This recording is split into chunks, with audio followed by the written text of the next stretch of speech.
ये जो मेरा पॉलिटिकल जर्नी रहा है, मैंने अपने लिए कुछ मांगा नहीं। मैंने अपने लिए एक पोस्ट नहीं मांगा, एक पद नहीं मांगा, हमने कुछ नहीं मांगा। हमने सिर्फ अपने त्रिपुरा लोगों के लिए, जो एससी लोग हैं, जो जनजातीय त्रिपुरा, उनके लिए हमने कुछ मांगा है। अगर वो गवर्नमेंट ऑफ इंडिया नहीं देना चाहती तो वो उनका डिसीजन।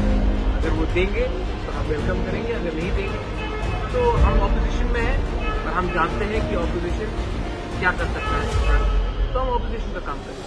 अब तक इसका क्लास डेट अभी तक नहीं है, क्या बोलना? ये सवाल आप होम मिनिस्टर से पूछिए, मुझसे मत पूछिए। मैं वही कह सकता हूँ जो मुझे कहा गया था। मैं अपने लाइन में हूँ, जो मुझे बोला गया था। अब अगर उनको कुछ करना है तो हम वेट करेंगे, लेकिन अगर नहीं करेंगे तो हम भी अपने एमएलए एमडीसी से बात करके आने वाले दिन में हमको क्या करना है उसके बारे में अपने 24 घंटे का अल्टीमेट दिया था, हम जाने वाले थे। आपको मैं एक ही बात बोलना चाह रहा हूँ कि मैंने आज तक अपने लिए कुछ डिमांड किया।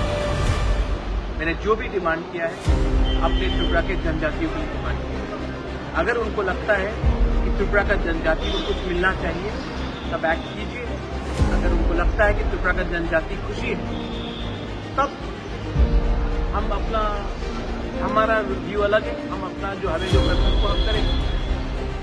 तो बात क्लियर है। आपने जो आप देखिए ये सवाल आप देश के होम मिनिस्टर से पूछ लीजिए। मैंने मुझे जो बोलना था मैंने बोल दिया। अब मैं अपने एमएलए एमडीसी से बात करूंगा। दिल्ली से मुझे बहुत फोन कॉल आया है अभी तक, लेकिन जब तक मैं अपने एमएलए एमडीसी और अपने सपोर्टर्स के साथ बात नहीं करूंगा, अभी मैं मीडिया को कुछ नहीं बोलना चाहता। तो आपका जो हंगर स्ट्राइक का जो स्टैंड था उसमें रहेंगे क्या? दिल्ली से बहुत फोन कॉल आया है। अगर आपको भी मेरे साथ हंगर स्ट्राइक में ज्वाइन करना है तो यू आर मोस्ट वेलकम।